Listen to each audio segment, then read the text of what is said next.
Amigos, bienvenidos a un video más. Para comenzar, quiero agradecer a todos los que se suscriben día con día y a los que comentan y a los que me contactan también a través de mis redes sociales. Es un gusto poderme contactar con ustedes y poderles apoyar en este precioso camino del conocimiento de sus voces y de su crecimiento artístico. El día de hoy vamos a tratar un tema muy importante y es acerca de qué es el falsete y cómo podemos aprender a utilizarlo.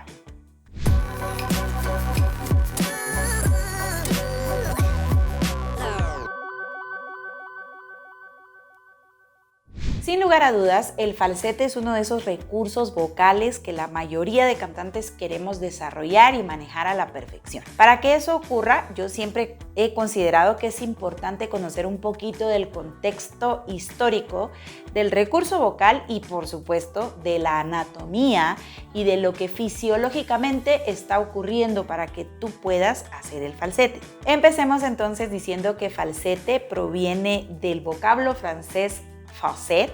¡Ulala, señor Francis! ¿Y cómo no? ¿Qué significa falso? Y para muchos es un significado literal. El falsete es esa producción vocal, digamos, falsa que tú haces al hablar o cantar de cierta manera.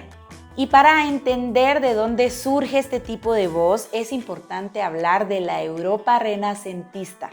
Alrededor del siglo VII, específicamente en Italia, hubo un papa que fue el Papa Sixto V, que en 1588 prohibió absolutamente a las mujeres y a las niñas la actuación en público, el canto en público, dentro y fuera de la iglesia.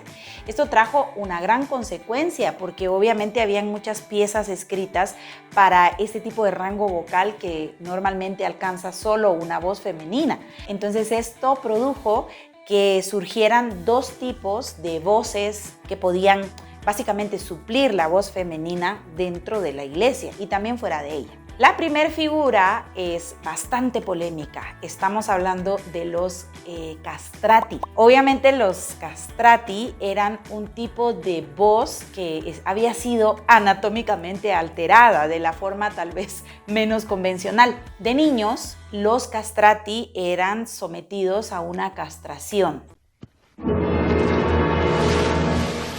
Esto provocaba obviamente un descenso de la producción de testosterona y un desarrollo limitado de la laringe, obviamente también de las cuerdas vocales. Por lo tanto, algunos consideran que su laringe era de tamaño infantil, sin embargo, tenían una gran capacidad a nivel torácico y pulmonar comparado con el tamaño de su laringe, ¿verdad? Esto provocaba entonces que las voces fueran agudas, pero a la vez que tuvieran mucha potencia y una gran resonancia, porque obviamente el castrato seguía creciendo, ¿no? Tenía todo su desarrollo, digamos, del resto de su cuerpo normal, por lo que podía tener una voz potente, pero a la vez muy aguda.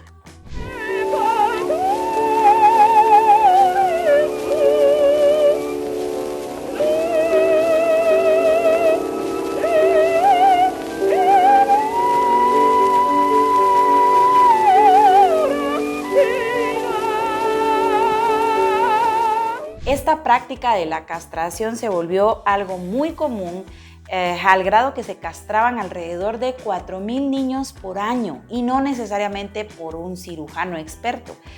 Dicen que muchas veces hasta el mismo barbero era el que practicaba la castración, especialmente porque se hacía en círculos de personas que tenían bajos recursos, ya que si un niño desde pequeño mostraba que tenía ciertas habilidades musicales y vocales, la familia iba a procurar su castración para que pudiera tener un futuro e incluso sacar de la pobreza a la familia, porque la voz de los castrati se volvió una completa sensación.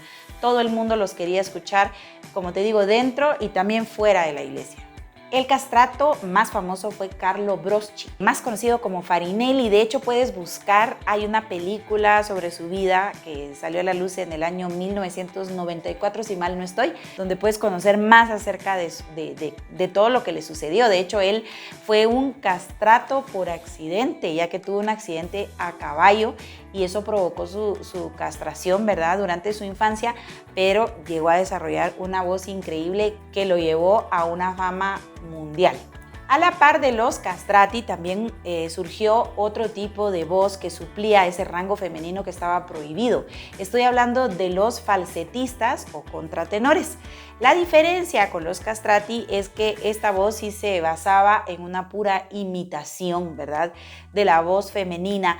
Por lo tanto, el cantante producía estas notas agudas mediante la elongación de sus cuerdas vocales entreabiertas con una vibración regular que permitían ese sonido, digamos, airoso, delicado y suave, más o menos similar al de la voz femenina. La diferencia es esa: el castrato podía dar esas notas agudas con potencia y muchísimo cuerpo, mientras que el falsetista no podía darlas con la misma potencia. Entonces, ¿qué es el falsete? El falsete básicamente es una producción vocal del mecanismo voz de nuestra laringe.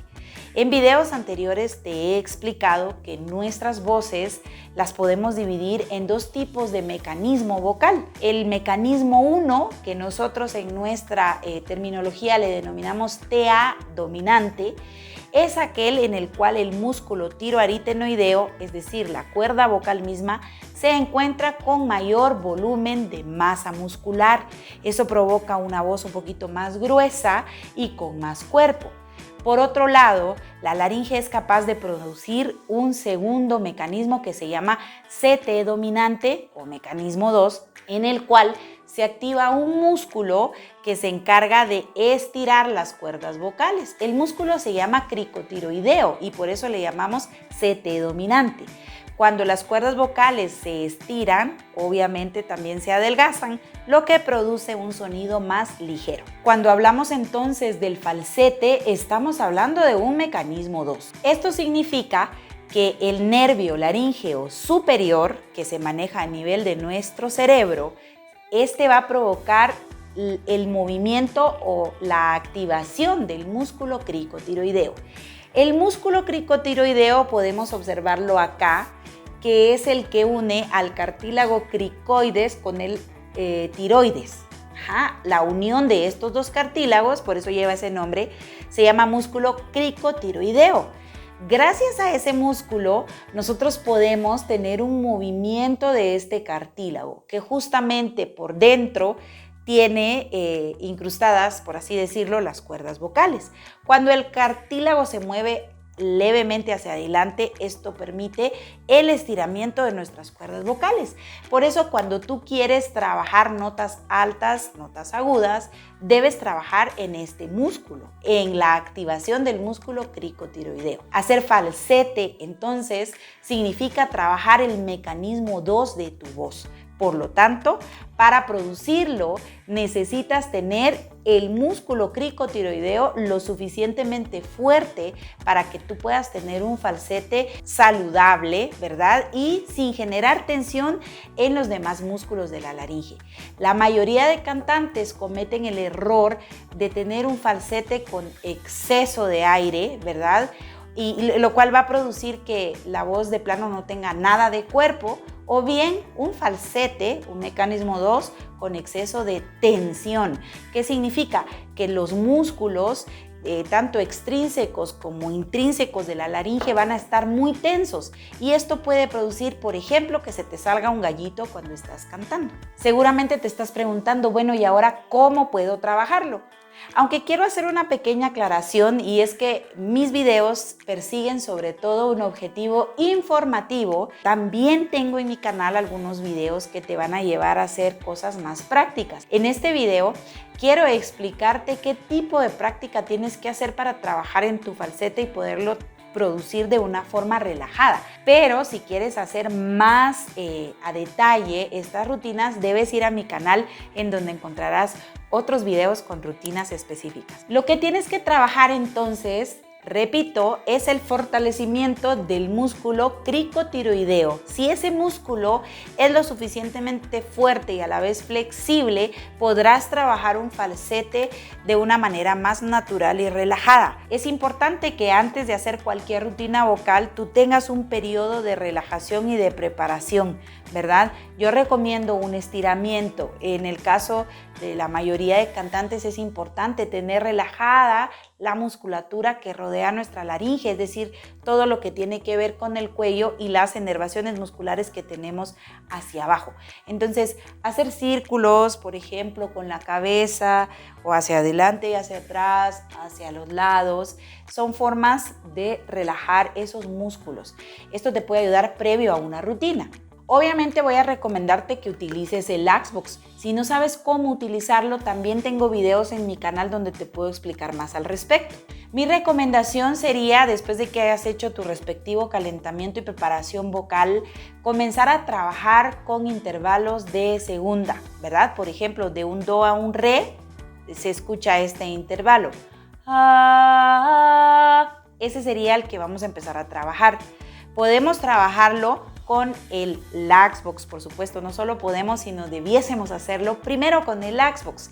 Recuerda que es muy importante que tú puedas sentir la vibración de tus mejillas durante el ejercicio. Esto significa que los músculos laríngeos están relajados. Tiene que haber una soltura acá arriba.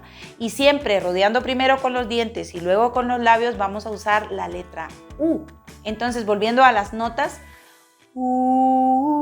vamos a hacer lo siguiente. Vamos a empezar con un volumen relativamente fuerte y al subir a la segunda nota bajamos volumen y estando arriba le volvemos a subir volumen. Este es un ejercicio regulador, ¿verdad? Con cambio de tono. Entonces lo vamos a hacer así.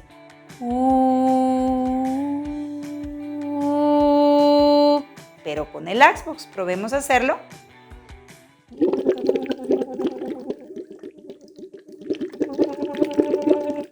Otra vez.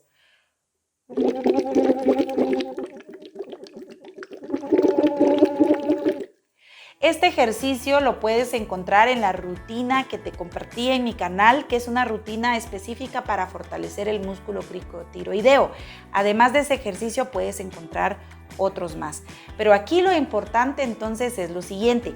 Cuando tú le bajas volumen a tu voz, activas el músculo cricotiroideo. Esto es lo que estamos provocando acá al hacer este cambio de volumen.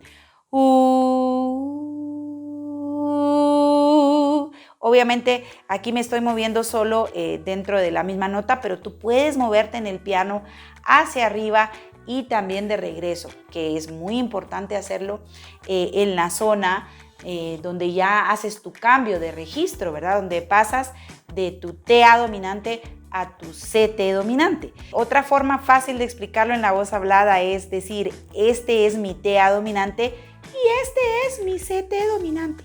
Trabajar entonces ese músculo te va a permitir tener mucho más soltura en tu falsete. Espero que este pequeño video te haya ayudado a entender mejor qué es lo que sucede cuando hacemos falsete y de qué manera lo podemos trabajar anatómicamente. Claro está que también podemos trabajar ciertas modificaciones acústicas.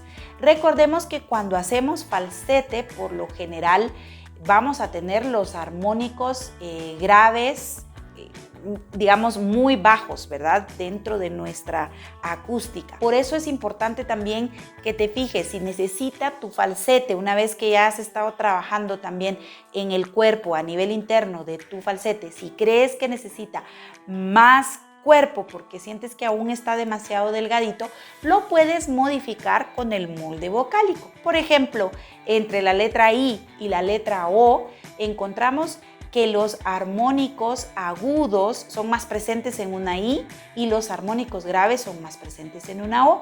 Puedes cantar la misma nota y va a sonar diferente. I, O. Esto significa que para una modificación dentro de tu CT dominante, que para que se oiga más fuerte, tú puedes hacer lo mismo. Vamos a poner un ejemplo. Digamos que voy a cantar este Do con falsete. Si tú escuchas está demasiado airoso, ¿verdad? Entonces algo que yo podría hacer es usar el molde vocálico de la O para que tenga armónicos más graves. Suena mucho mejor, ¿verdad? Que el simple. Entonces todas las vocales sonarían así.